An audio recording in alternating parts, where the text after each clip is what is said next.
Bismillahirrahmanirrahim. Assalamualaikum warahmatullahi wabarakatuh. Alhamdulillah wassalatu wassalamu ala Rasulillah wa ala alihi wa sahbihi wa mawala. Saudara-saudariku sekalian yang dimuliakan dan dicintai Allah Subhanahu wa taala. Waspada, inilah cara kerja sihir santet lewat media foto. Saudara-saudara sekalian, di sini saya ingin menjelaskan tentang salah satu media sihir atau buhul yang bisa dijadikan sebagai alat untuk menghantarkan sihir santet dan sejenisnya. Bagi saudara-saudara sekalian yang belum menyaksikan video-video kami sebelumnya, silahkan buka video kami tentang jenis-jenis sihir dan buhul-buhul sihir. Bahwa ada beberapa media sihir atau alat untuk dijadikan tukang-tukang sihir menghantarkan santet.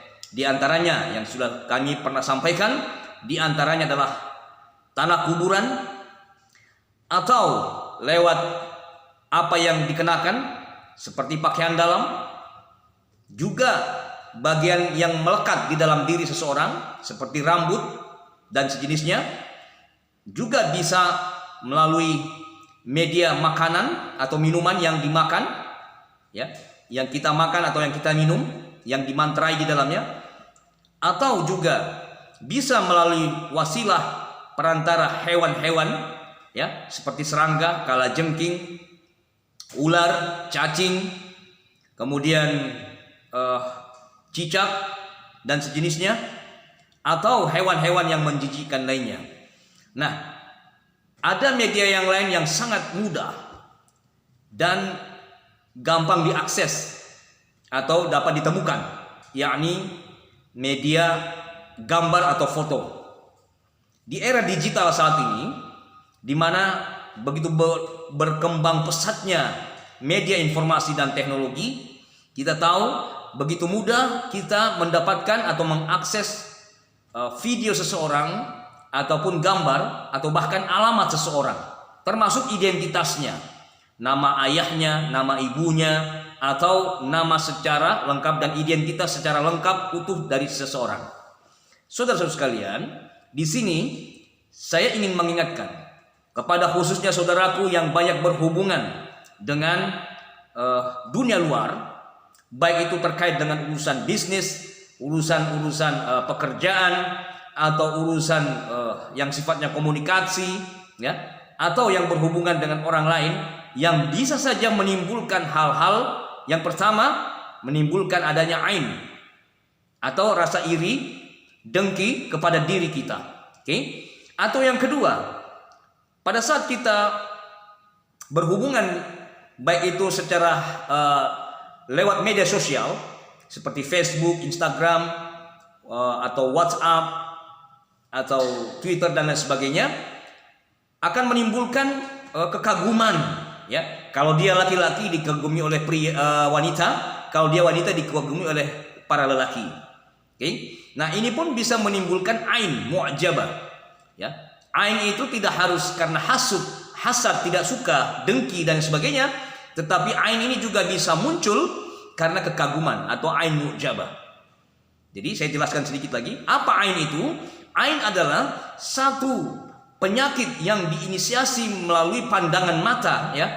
Yang pertama karena hasud, iri hati, dengki, sehingga seseorang itu ketika melihat, memandang, kemudian setan menginisiasi untuk masuk ke dalam diri seseorang atau merusak badan seseorang atau rumahnya, kendaraannya, atau properti apa saja yang dimilikinya.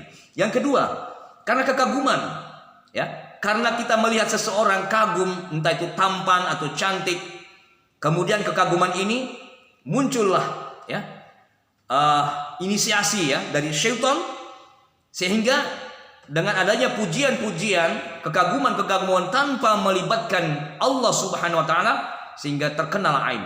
Bahkan kata Rasulullah SAW, jikalau ada satu hal yang dapat mendahului takdir, maka ainlah yang bisa mendahuluinya, ya, yakni dia dapat menyebabkan kematian. Nah, ain mu'jabah ini biasa terjadi pada anak-anak, atau mungkin sebagian orang-orang yang memiliki keistimewaan. Contoh, ketika kita memuji anak kita, kita katakan, oh cantiknya, oh tampannya, anakku pintar, penghafal rumus-rumus atau penghafal pelajaran-pelajaran atau penghafal Quran, kita membangga-banggakan anak kita entah itu tulisan atau ucapan tanpa kita menyebutkan masya Allah, tabarakallah atau alhamdulillah, maka disinilah ya muncul kekaguman orang yang kemudian dari sinilah muncul ya inisiasi dari syaitan sehingga anak-anak kita ini menjadi sakit karenanya. Nah, ain ini bisa terjadi pada diri seseorang atau kepada orang-orang terdekat kita, ain mu'jabah ini.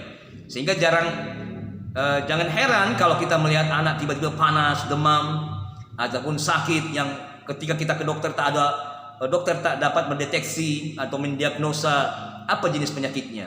Nah, ini tak ada obat medis, tetapi haruslah dilakukan terapi ruqyah. Oke. Nah, saudara-saudara sekalian, media foto ini bisa menimbulkan ain.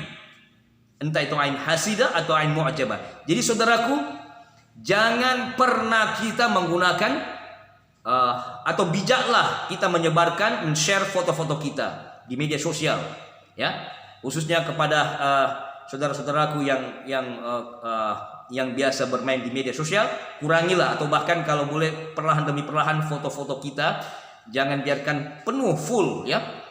Dari kepala sampai kaki ini kita pajang atau kita tampilkan karena bisa menimbulkan ain. Yang kedua, foto dapat dilakukan sihir ya. Maksud kami dengan melalui perantara foto, sang dukun atau tukang-tukang sihir ini dapat melancarkan sihir. Bagaimana cara kerjanya? Atau bagaimana orang-orang yang memiliki kemampuan untuk melakukan sihir, santet, pelet dan sejenisnya. Kita bicara dulu tentang pelet ya, atau sihir mahabbah. Sihir mahabbah salah satu wasilahnya adalah lewat media foto atau sihir pelet ya, kalau dalam bahasa kita ya. Sihir di mana seseorang yang tadinya tidak memiliki perasaan apa-apa pada seseorang, ketika dia diberikan mantra-mantra melalui media foto ya kepada orang yang tadinya tidak terlalu atau biasa saja hubungannya, dia kemudian memiliki rasa suka dan cinta yang berlebihan. Bahkan kalau dia tak melihat orang yang tadi menyihirnya atau orang yang menghubungkannya, dia tidak akan merasa nyaman, tidak bisa tidur, selalu memikirkan, tidak bisa makan dan lain sebagainya. Nah, cara kerja sihir mahabbah ini atau sihir pelet ini ya, biasanya orang yang menjadi target, entah itu wanita ataupun laki-laki, akan dilakukan dengan cara menjampi-jampi fotonya. Oke, yang dibalut dengan minyak tertentu ya. Apapun itu jenisnya, mau ja'faron atau misik dan minyak-minyak yang biasa dipakai para tukang-tukang sihir ini atau ahli-ahli sihir, dengan cara menyebutkan namanya, kemudian nama ibu kandungnya ya. Maka jangan heran kalau saudaraku sering atau pernah mendatangi orang-orang demikian, ditanyakan siapa namanya dan ibu kandungnya ya, karena disinilah menjadi rahasianya ya, ada rahasia di balik nama ini. Oke. Kemudian saudara sekalian, setelah dipandangi, kemudian ditanyakan namanya siapa, ditiuplah ya, dibacakanlah jampi-jampi mantra-mantra menghantarkan khodam ya atau jin yang memang berfungsi untuk memberikan perasaan yang sayang atau cinta berlebihan kepada orang yang akan ditarget ini. Oke. Nah, itu yang pertama. Lalu kemudian fotonya ini, kalau dia menggunakan jasa tukang sihir atau dukun, maka kamu simpan fotonya di bawah bantal atau letakkan pada saat tidur. Bacakanlah mantra ini atau jampe-jampe ini agar dia selalu mengingatmu, agar dia selalu tergila-gila pada dirimu. Oke, itu yang pertama. Yang kedua, bisa dilakukan sihir santet melalui foto ini, targetnya adalah membuat sakit. Oke? Dengan cara apa? Foto yang menjadi target ini akan dimantrai dijampi-jampi, dibaluri minyak, kemudian dipanggillah khadam atau jin-jinnya, kemudian fotonya ini ditanamkan di dalam tanah di area pekuburan, ya biasanya sedalam lutut atau betis, ya sebetis, kemudian dimantrailah, diucapkanlah mantra-mantra, ya berbahasa-bahasa yang tidak jelas atau berbahasa-bahasa daerah tertentu, kemudian diinginkan agar orang yang bernama A, ya bintinya ini, ya saya meminta kepada kamu agar engkau menghancurkannya atau merusakkannya atau membuatnya sakit. Nah, ini cara-cara kerjanya. Nah, yang ketiga, media foto juga bisa digunakan untuk melancarkan sihir humul atau pengendali pikiran, sukma, jiwa. Nah, cara kerja sihir melalui media foto yang membuat pikiran orang sama halnya dengan cara foto digenggam, kemudian fotonya ini dibacakan mantra-mantra atau jampi-jampi tertentu agar dia menjadi gila, ya, dalam arti stres, depresi, atau bahkan sakit bagian kepala. Oke. Nah, dengan ritual-ritual tertentu. Yang keempat, media foto ini juga bisa digunakan untuk sihir nazif, sihir pendarahan, haid terus menerus. Maka saudaraku yang memiliki gejala sering haid, ya padahal bukan waktu haid, atau sering melakukan pendarahan tertentu padahal bukan pada masanya, atau sering keguguran padahal sehat, ya rahimnya sehat, maka bisa jadi kita terkena gangguan jin sihir, ya salah satu diantaranya media foto. Oke. Yang kelima, media foto ini bisa juga digunakan atau dilancarkan jenis sihir apalagi?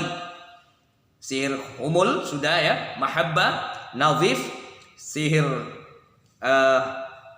atau juga sihir membuat kita ini sakit secara total. Oke, sihir mawi itu sakit yang berpindah-pindah. Dengan cara apa? Ini pun sama. Bisa foto ini digantungkan di kaki burung yang kemudian diterbangkan, atau bisa ditanamkan di depan halaman rumah kita, atau bisa ditanam di tanah yang dicampurkan di dalam tanah kuburan yang diikat kain kafan, atau bisa juga dengan cara ditusuk-tusukkan, ya ditusukkan bagian kepala, bagian perut. Nah biasanya orang yang terkena sihir melalui foto ini, sihir marut ini, akan, kalau yang ditusuk kepala dia akan sakit kepala, ditusuk di perut dia akan sakit perut, ditusuk di dada dia akan sakit dada. Maka tidak heran di antara saudaraku ada yang sering gejala sakit yang berpindah-pindah, kemungkinan kita terkena gangguan jin sihir melalui foto. Wallahu a'lam. Oke, saudaraku, saya pernah menganjurkan ketika kita berdoa kita dizolimi, ya. Sekali lagi menjadi catatan bagi saudaraku, jangan pernah kita ke dukun, jangan pernah ke tukang-tukang apapun label dia, gelar-gelar dia, apapun penampilannya bagaimana, berdoalah kepada Allah. Tetapi ingat, pada saat kita berdoa benar-benar situasi kita dizolimi, jangan kita salah gunakan.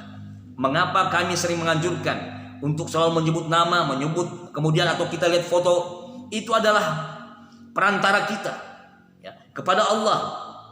Kita tidak melakukan sihir, tidak, tetapi kita ingin menunjukkan, ya Allah, mempersembahkan bahwa inilah orang yang telah berbuat zalim, yang telah menyakiti hamba, yang telah memfitnah hamba, hamba mohon keadilanmu, ya. Jadi berbeda dengan cara kerja santet. Dan kita tidak menggunakan khadam atau jin, tetapi kita langsung memohon kepada Allah. Kita mempersembahkan, ibarat kita kurban, ya, kita menampilkan kurban, ya, kemudian menyembelihnya, lalu dihadapkanlah wajah kita kepada Allah. Nah, kalau cara kerja sihir santet ini, dia menghadapkan kepada jin, samyang, dangyang, ataupun jenis-jenis yang entahlah apa nama-namanya itu.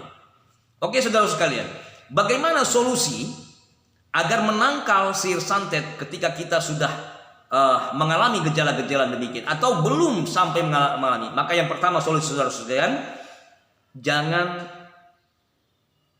sembarangan memasang foto-foto yang sifatnya pribadi. Oke? Bijaklah saudaraku. Kalaupun kita ingin menampilkan untuk profil bisnis, maka tampilkanlah seadanya. Jangan tampilkan secara utuh dari kepala sampai kaki. Oke? Kemudian jangan sering menyebar hal-hal yang membuat orang lain iri hati atau dengki atau ain. Contoh, kita mendapatkan ini, mendapatkan itu, anak kita ini kita membanggakan di hadapan publik, di depan umum, karena khawatir pada saat kita menampilkan hal-hal yang menjadi prestasi ataupun pencapaian-pencapaian kita bisa menimbulkan ain kepada diri kita atau anak atau apa yang kita miliki, kendaraan, rumah dan sebagainya. Oke.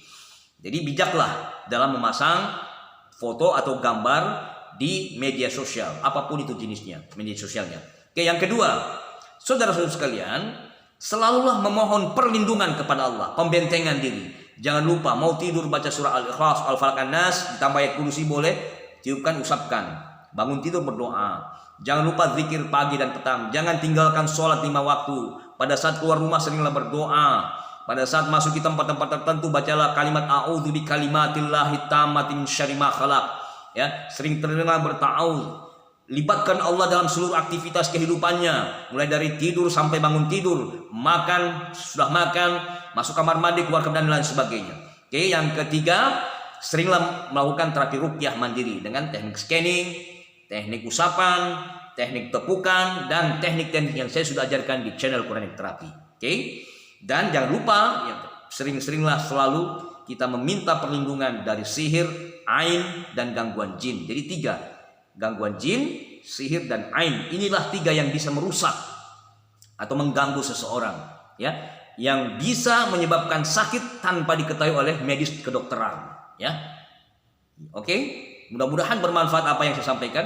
Silakan saudara-saudaraku, ya, praktekkan apa yang saya sampaikan. Dan jangan lupa untuk selalu mengikuti terapi kami di channel Quranic Therapy. Mudah-mudahan kita mendapatkan kebaikan, keberkahan, kesembuhan, dan solusi bagi masalah yang kita hadapi. Terima kasih, jazakumullah khairan katsira. Bagikan video kami ini kepada saudara-saudara kita lainnya di grup-grup WhatsApp, Facebook, dan media-media sosial lainnya.